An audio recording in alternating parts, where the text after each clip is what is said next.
In the name of Allah, the most merciful, the most beneficent. Assalamu alaikum, dear students. I hope everything is fine with you, and I hope you are completing the assignments that has been given to you by the teachers. I am Saima Tanoli with the 6th lecture for civics, and today we will be doing chapter number 2, in which we have been doing the relationship of individual with society, nation and state.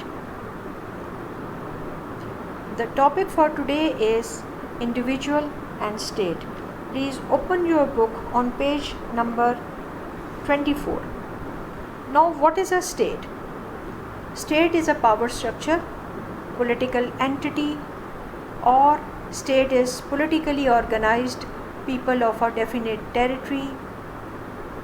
State is an assemblage of individuals, and according to G.W. Garner, the state as a concept of political science and public law is a community of persons, more or less numerous, permanently occupying a definite portion of territory, independent of external control, and possessing an organized government to which the great body of inhabitants render habitual obedience.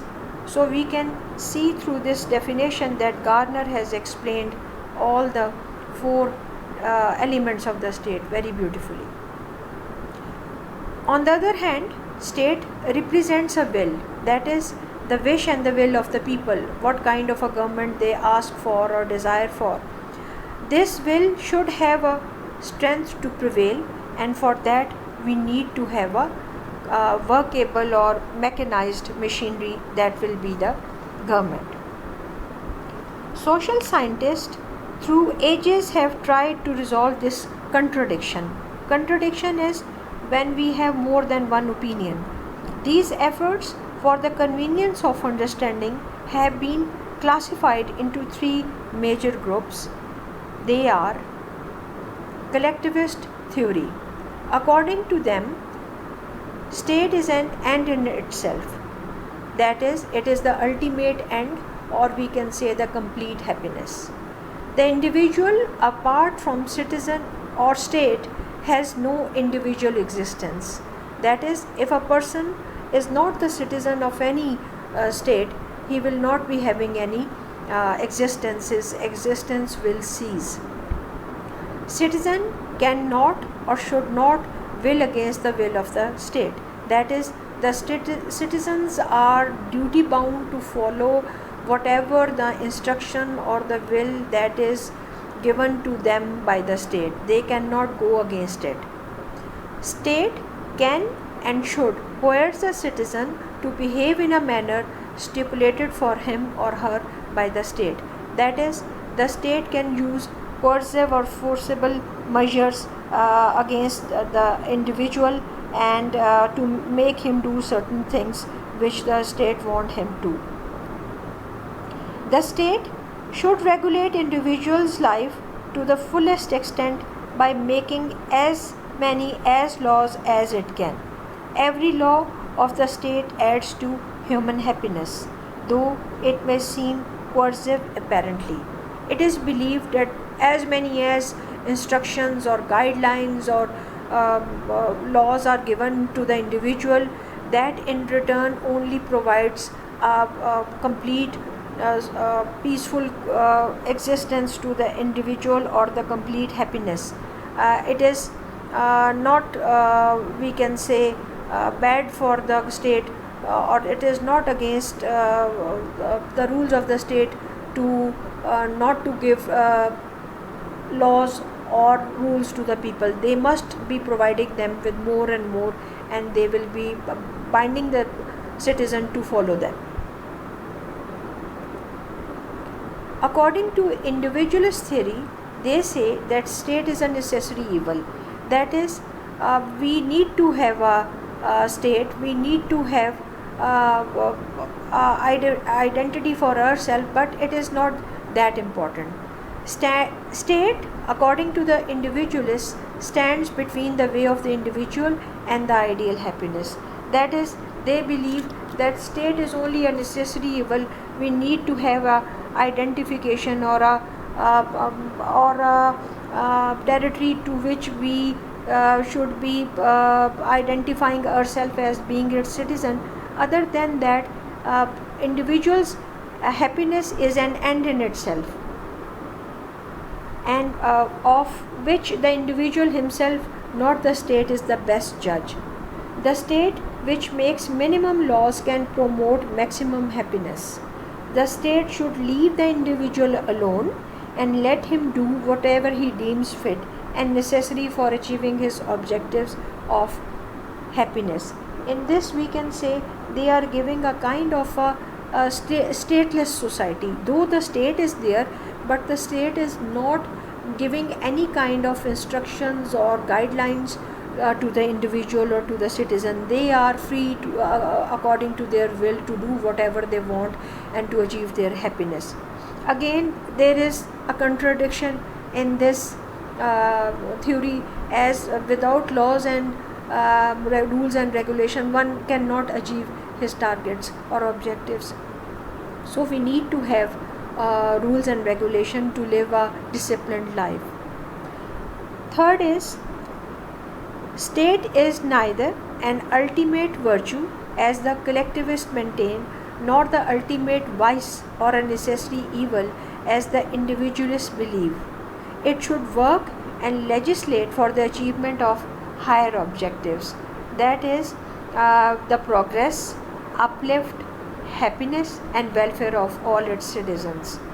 The state can achieve those objectives by a careful balancing of collective and individual interest.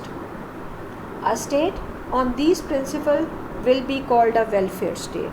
So this is the third kind of we can say type or group we have in this.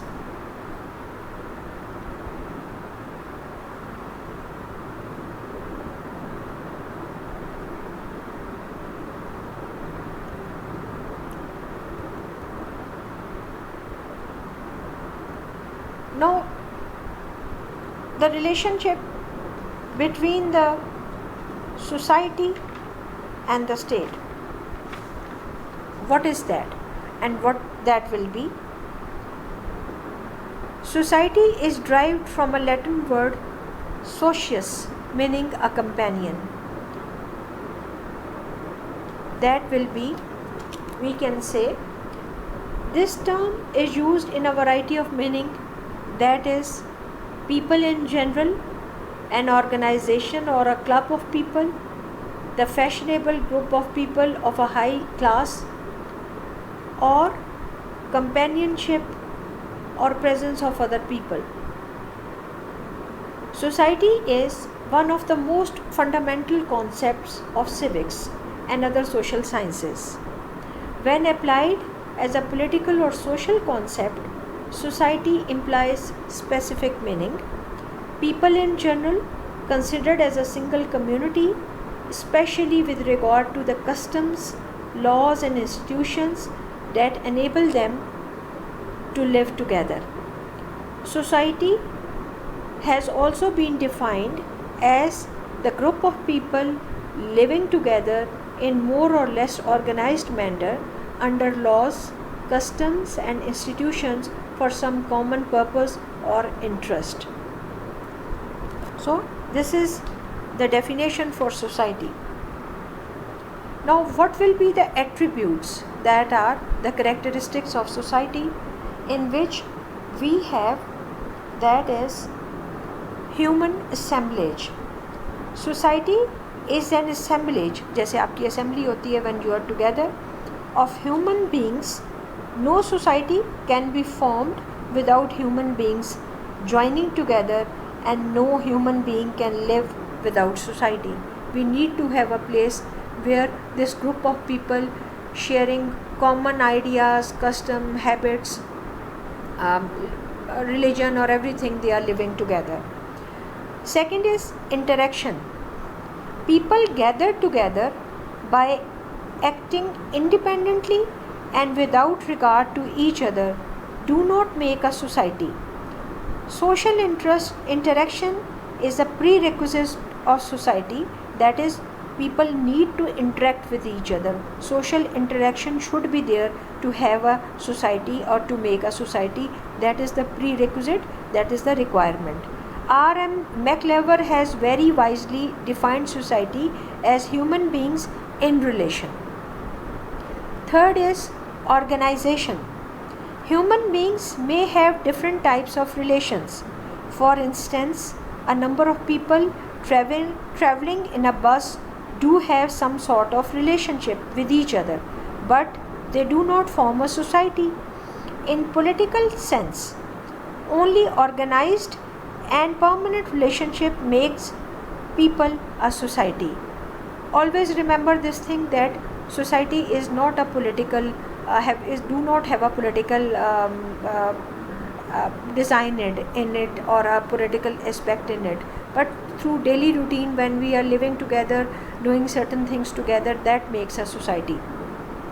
Social norms, what are they?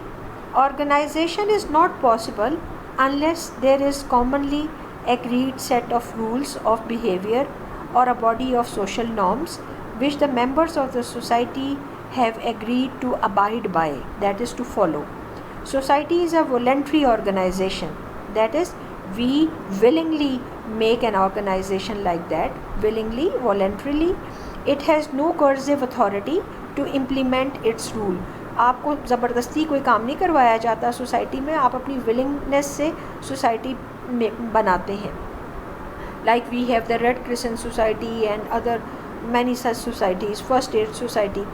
It is merely the force of traditions, customs, habits or fears of disapproval by the society which makes the people obey these norms.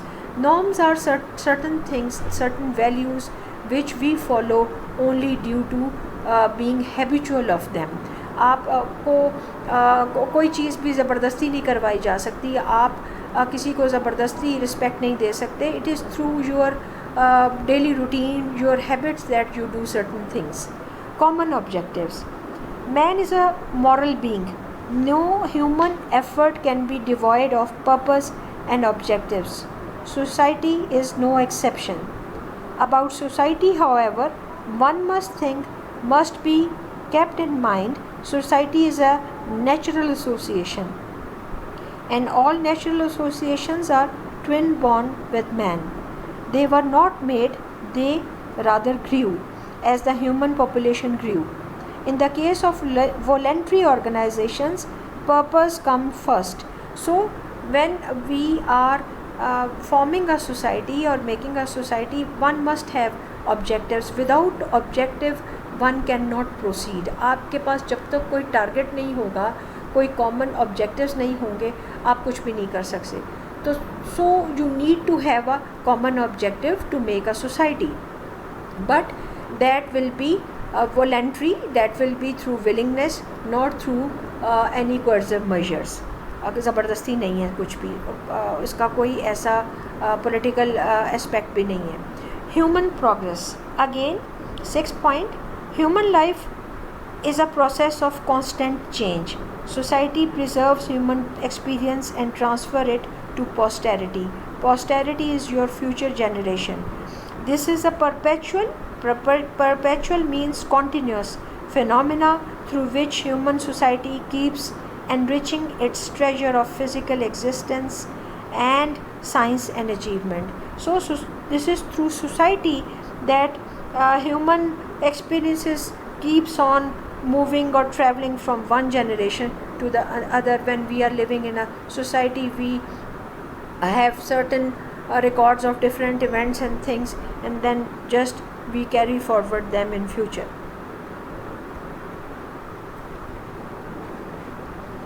The next topic is Ummah, the universal Muslim brotherhood. Now, what is this Ummah, or the Islamic concept of nationhood? We can say Islamic concept of nationhood is unique and essentially different from the prevailing Western concepts.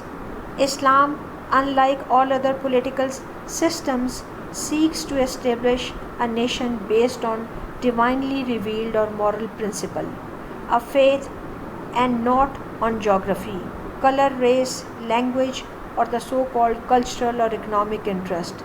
Islamic concept of nationhood is based on the following fundamental principles, and they are human brotherhood. That is, Islam believes in the unity of mankind. Quran says, mankind are one ummah. The only thing that we know is no matter where these people or the Muslim ummah will be living on the face of the globe, no matter how far they will be from each other geographically, they will be considered as one millah. The Holy Quran further says that all human beings are the offshoot of the same parentage. He created you from a single soul, and from it created its mate, and from them twain hath spread a multitude of men and women. Twain here means two. That is, from these two, Adam and Eve, we have this, we can say, multitude of men and women. Second, the concept of ummah.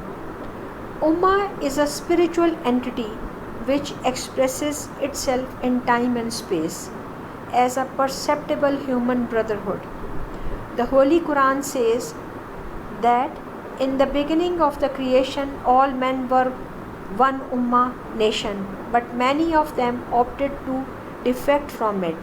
They consequently formed another national group, that is Millat-e-Kufr, the nation of the disbelievers.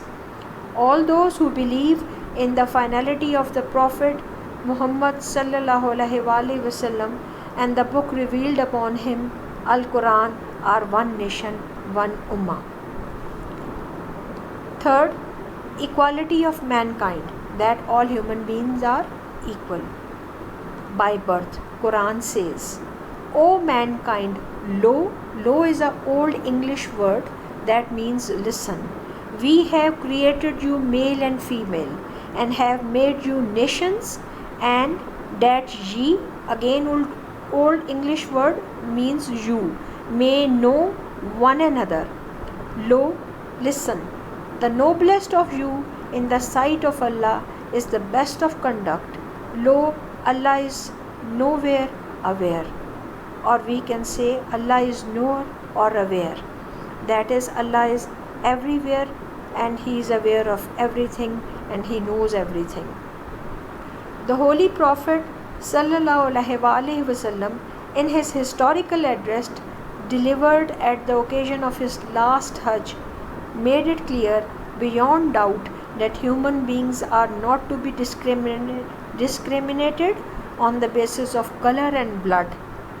And he further said, the Arabs are not superior to the Ajmis, non-Arab, nor the Ajmis to the Arabs. If someone is superior to the other, that is on the basis of best of conduct and purity of soul. Fourth, justice, insaf. The Prophet, Holy Prophet sallallahu alaihi wasallam said, O people, listen to what I say and take it to heart. You must know that every Muslim is the brother of another Muslim, and that all Muslims are brethren. All of you are as the fingers of a hand. It is not lawful for any man to take anything of his brother's except what is given with one's own free will. Therefore, do not do injustice to one another. That is, we should be just, we should be fair, we should be kind to each other. Fifth, universality. Islamic Ummah transcends all geographic boundaries and physical limitations. A true, simple, practicable faith joins all Muslims together, irrespective of the fact that in what part of the world they live and what sort of physical barriers stand interposed in their way. Muslim Ummah, unlike the Western and the Hindu nationhoods, is not earth rooted. It is a global concept aimed at creating a global brotherhood. As I have told you in the beginning, universality, we are same, the Muslim Ummah, no matter where we are living, how far from each other, on which part of the continent, but we will be considered as one ummat or ummah. Last point is the democratic spirit. Love for one's motherland or place of birth is a natural human sentiment. Similarly, is the love of one's clan or tribe or the language one inherits from his parents, that is your nationalism. Islam does not demand that all these sentiments of love and affinity should be totally given up in favor of religious beliefs. Islam is a democratic cult, and a democratic cult cannot afford to impose coercive restrictions on human nature. Islam makes allowance for the establishment of sub-national groups on the basis of race, place of domicile, and language. But obviously, these sub-nationalities are to be kept subservient to the all-pervading national principle enjoined by Islam. That is the Ummah, that is the foremost thing. It doesn't matter what color we are, what kind of language we are speaking, what kind of things we are doing, but the first thing that comes is the Ummah, the universal brotherhood. Quran says nationalities are created to compete in good work. If there are any kind of segregation among the people on the basis of being nationals of different nations or having different languages or colors or different kinds of complexions or anything, that is only for competition, to bring a kind of a feeling of competition in them, that they should be competing with each other. Other than that, the Muslim, they are one and same.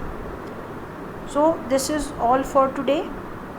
With this we come to an end of our chapter number 2, and inshallah in my next lecture we will be doing the exercise. Keep on doing the copy work, keep on learning the short questions, and I have told you to learn the definitions also. They are very important for your lengthy questions. And the thought for today is that action speaks louder than words. We have to act rather than keep on talking and discussing things. It is remember one thing, that it is the first step that is difficult. When you take the first step, then you keep on moving towards your destination or your objective, and things become easier. Thank you very much. Have a nice day, and have a nice Eid as well. Eid Mubarak and Allah Hafiz.